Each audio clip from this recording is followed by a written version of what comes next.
કથાના પ્રસંગની અંદર પરમ પૂજ્ય સદગુરુ જોગી સ્વામીની વાતો સાક્ષાત સવિતા ભાગ 1 કિરણ 62.5 આજની કથાની અંદર મધ્યનું 47 અને મધ્યનું 30 એના પર વાત આવી. દિવ્ય સ્વરૂપ અને મનુષ્ય સ્વરૂપ બેને એક કરીને અલગ લખ્યા સાક્ષાત વાત નવીના. દિવ્ય સ્વરૂપ એનું વર્ણન કર્યું અને પૃથ્વી પર મનુષ્ય સ્વરૂપ એનું વર્ણન કર્યું. મધ્યનું 30 છે એ પૃથ્વી પર સ્વરૂપ અને 47 છે એ છે દિવ્ય સ્વરૂપ.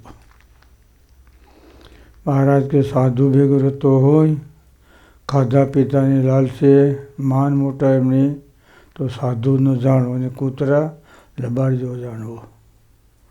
મોટા પુરુષ કોઈ પદાર્થ આપે ઈર્ષા કરે અથવા પંચ વિષયનો લાલચો હોય અને પંચ મહાપાપ કરતાં વધારે પાપી જાણવો. જેમ ગ્રસ્ત આપણી સેવા કરે છે એમ આપણે પણ ગ્રસ્તની સેવા કરવી. ત્યાગી છે એને ભગવાનની વાત કરી અને સેવા કરવાની. ગ્રસ્ત છે એ અન્વસ્ત્રે કરીને સેવા કરે.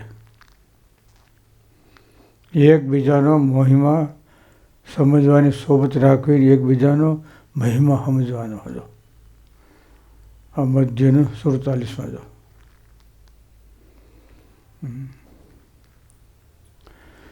પરસ્પર એ સ્વામી બાપા કે સ્વામી કે પંક્તિમાં બેઠા હોય અને પરસ્પર પીરસે હેતથી જમાડે તો વસ્તુ અધિક થાય.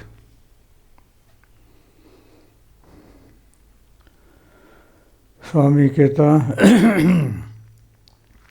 બાળ મુકુંદ સ્વામી ગુણાતન સ્વામીને પ્રશ્ન કર્યો કે તમારે વિશે પ્રેમ અને હેત કેમ થાય જીવપૂર્વક.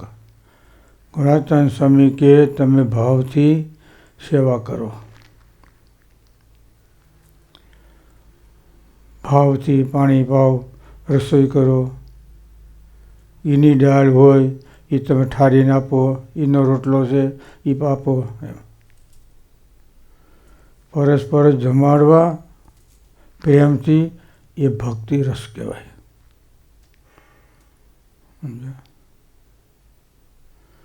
એટલે સેવા કરવાથી હેત એમાં વધે છે, થાય છે. જો એટલે જ લખ્યું ગ્રસ્ત એ આપણી સેવા કરે છે, આપણી એની ભગવાનની વાતો કરી અને સેવા કરવાની. એ અન્વસ્ત્રી સેવા કરે છે. જો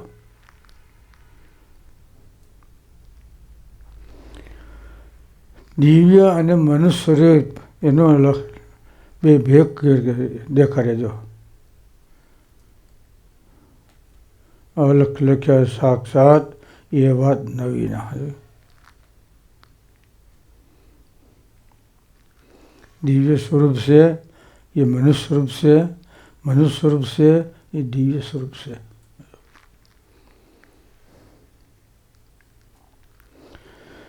એટલે સ્ત્રી અને ધન આ બે વસ્તુ છે.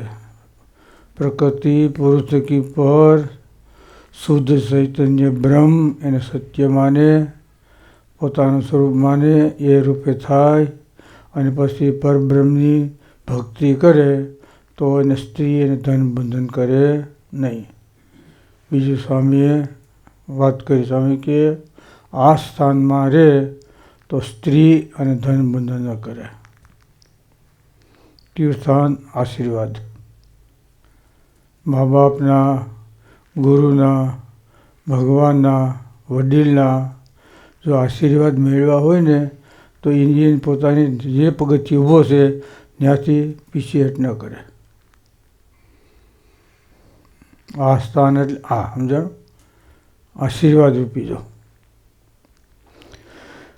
જો ભગવાન સ્વામિનારાયણે બધાએ હરિભક્તોના આશીર્વાદ માગ્યા ને, બધાને દુઃખ માગ્યા ને જેતપુરમાં, રામાન સ્વામીને કે તમારો આશ્રિત હોય એ અન્ન વસ્ત્રે દુઃખી ન થાય, એના પ્રાપ્તમાં રામપત્ર હોય તો મને આવે, અને એક વિષયને દુઃખ થવાનું હોય તો મને એક રૂવાડે કોટી કોટી વિષયની વેદના થવું, પણ તમારો ભક્ત હોય એને ન થાય. શાસ્ત્ર એનો ન્યાય છે, બીજાનું દુઃખ માગે ને એને દુઃખ ના આવે, બીજાને દુઃખ દે ને એને આવે. બીજાને દુઃખ દે ને તો એને દુઃખ આવે, પણ બીજાને સુખ આપે ને એટલે હંમેશને માટે બીજાના દુઃખમાં ભાગ લેવાનો, સુખમાં નહીં. સમજ્યા ને? એની પાસે જે કરોડ રૂપિયા હોય તો આપણે કંઈ મિલકત જોતી નથી, પણ એ બિચારો આમાંથી નીકળે ને ભજન કરે તો એના જીવન સારું થાય, આપણે એટલો ભાગ લેવાનો. એને અબજો રૂપિયાની મિલકત હોય તો ભલે રહી, એના સુખમાં ભાગ, દુઃખ. એટલે દિવ્ય સ્વરૂપ અને મનુષ્ય સ્વરૂપ એ પૃથ્વી પર સ્થાપન કરી દીધું. જોયું? બે અલગ છે પણ એક ભેગું કરી દીધું. એ વાત નવીના સાક્ષાત દિવ્ય અરુમાનું એક સ્થાપન કર્યા. એટલે સ્ત્રી અને ધન ક્યારે બંધન ન કરે. જે પદાર્થ જેવું છે એવું જાણે તો એને બંધન થાય નહીં.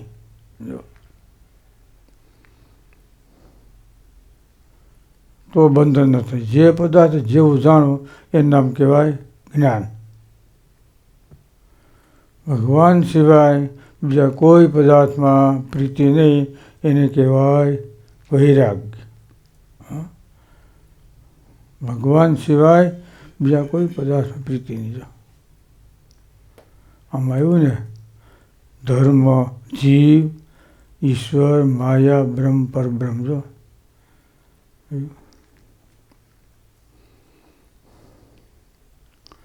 બોલો.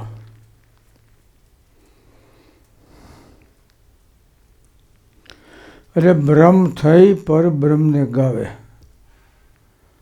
અક્ષરરૂપ એટલે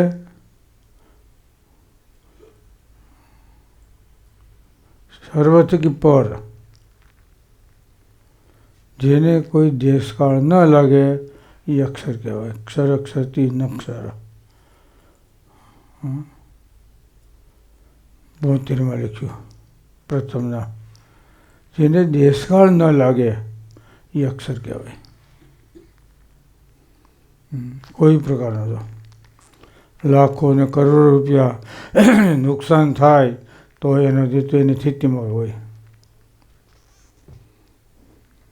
મળે તો શકી ન જાય અને જાય તો ઢીલો ન પડે.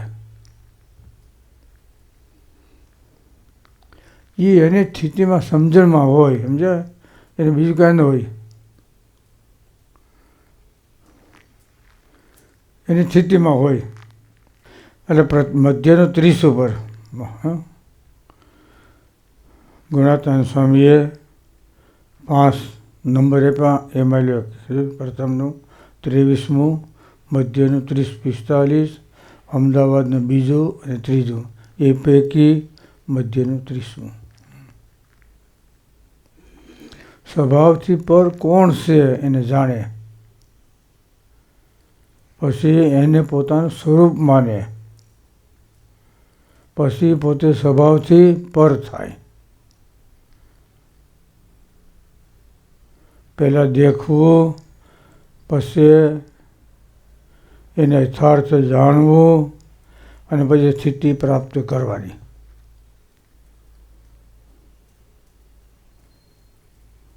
તો એને સ્ત્રી અને ધન આ બે બંધન ન કરે. અને જે પદાર્થ જેવું યથાર્થ જાણવું એનું નામ કહેવાય જ્ઞાન. જો બીજું કંઈ નહીં. જો આ જ્ઞાનની વ્યાખ્યા આ જ્ઞાનનું સ્વરૂપ કહેવાય.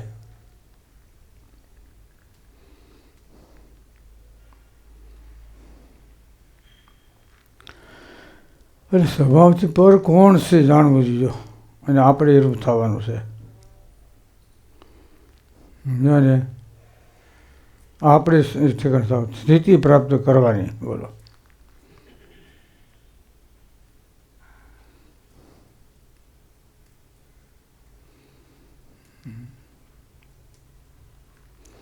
શાસ્ત્ર છે સાકારવાદી છે અને શાસ્ત્ર છે નિરાકારવાદી છે, બે.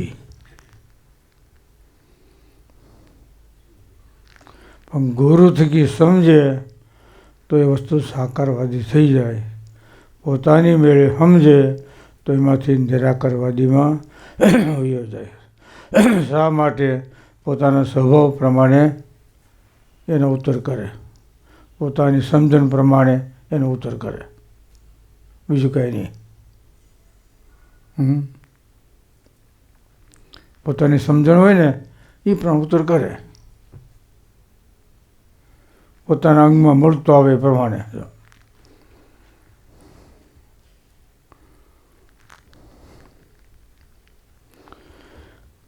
એટલે દિવ્ય સ્વરૂપ અને મનુષ્ય સ્વરૂપ આ બેનું વર્ણન કર્યું છે.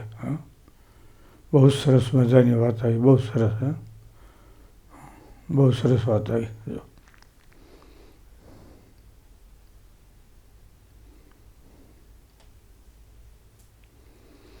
એટલે બહુ મન આપણને વાત સાંભળે, સમજે ને. સંકલ્પ બધે બંધ કરી દેવો પડે, વિકલ્પ બધું બંધ કરે અને પછી સ્થિર થાય ત્યારે વસ્તુ થાય.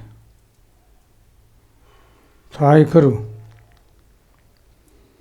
સમજ્યા ને. ન થયું નથી, પણ એની પણ આપણે કોશિશ એને કરવી પડે,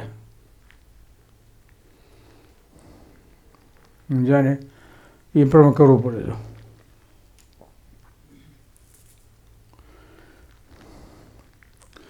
એટલે મહારાજ કે વિષયની તૃપ્તિ થઈ નથી, થવાની નથી. પાતાળ સુધી પૃથ્વી ફાટી હોય, એમાં ગમે એટલું પાણી ભરો ભરાય નહીં. એમ જીવે અનેક અવતાર ધારણ કરી અનેક વિષય ભોગવા, એની કોઈ તૃપ્તિ થઈ નથી. તો હવે મહારાજ કે વર્ષ 2 વર્ષ વિષય ભોગવી અને તૃપ્તિ થશે એવી કોઈ આશા રાખવી નહીં. અગ્નિ હોય એમાં પાણી નાખો તો બળ ઠરી જાય ને, પણ ઘી, તેલ, ક્રૂડ, પેટ્રોલ નાખો તો શું થાય? અગ્નિ પ્રજ્વલિત થાય, ખબર છે ને. અને પાણીથી ઠરી જાય. એટલે મહારાજે ગઢડા શેલાના 32માં લખ્યું, વિષય વિનંતી નિરહારામાં. વિષયનો ત્યાગ કરવાથી સંતોષાય છે, પણ વિષય ભોગવાથી તૃપ્તિ થતી નથી. વિષય વિનંતી નિરાહારમ. એટલે આનો અર્થ જે મનમુખી હોય એકવાર ભોગવી લો પૈસા ન થાય, પણ થાય. પણ વિશેષ ત્યાગ કરો તો એમાંથી પાછી વૃત્તિ વળે, ભોગવાથી નહીં. એનાથી ન થાય. એમાં તૃષ્ણા વધે. જો અત્યારે નાસ્તો કર્યો પછી બપોરે ખાવા નહીં જઈ, બોલો. જો અત્યારે ખાઈ લીધું હોય તો આખો દી કંઈ જરૂર ન પડે, એમ ન હોય. બપોરે પાછું ખાવા જોઈએ, સાંજે જોઈએ. પણ જે ઉપવાસ કરતો હોય એને એક ઉપવાસ કરે, 2, 5, 10 કરે તો એનાથી એની ભૂખ છે ને નિવૃત્તિ થઈ જાય છે. અમુક અંશે ભૂખ લાગે, પછી અમુક થાય ન થાય. પછી છે ને આકાશમાં તમે ઉડો, અમુક અંશ સુધી પૃથ્વી આકર્ષણ કરે, ઉપર જાઓ ને પછી આકર્ષણ ન કરે, સમજ્યા ને. પૃથ્વી ખેંચે અમુક સુધી, પણ ઉપર આકાશ ઉપર જાઓ પછી આકર્ષણ પૃથ્વી ખેંચી ન શકે. એમ અમુક તમે છોડો પછી વાંધો ના આવે, પણ જ્યાં સુધી અંદર હોય ત્યાં સુધી એ આકર્ષણ કરે. જો આપણે ઘણા હોય સમુદ્રમાં બેઠા હોય, પૃથ્વી ન દેખે મંડે ઉલટી થવા. કિનારો દેખાય વાંધો ના આવે, પણ કિનારો બંધ થાય એટલે મંડે ઉલટી થવા. એ પૃથ્વી આકર્ષણ છે એનું, બંધ થઈ ગયું. એમ ગમે એ વસ્તુમાં તમે જો સારી વસ્તુ હોય તોય ભલે, નબળી હોય તોય ભલે.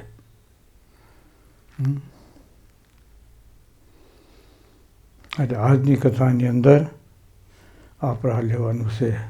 બોલો સહેજાનંદ સ્વામી મહારાજની.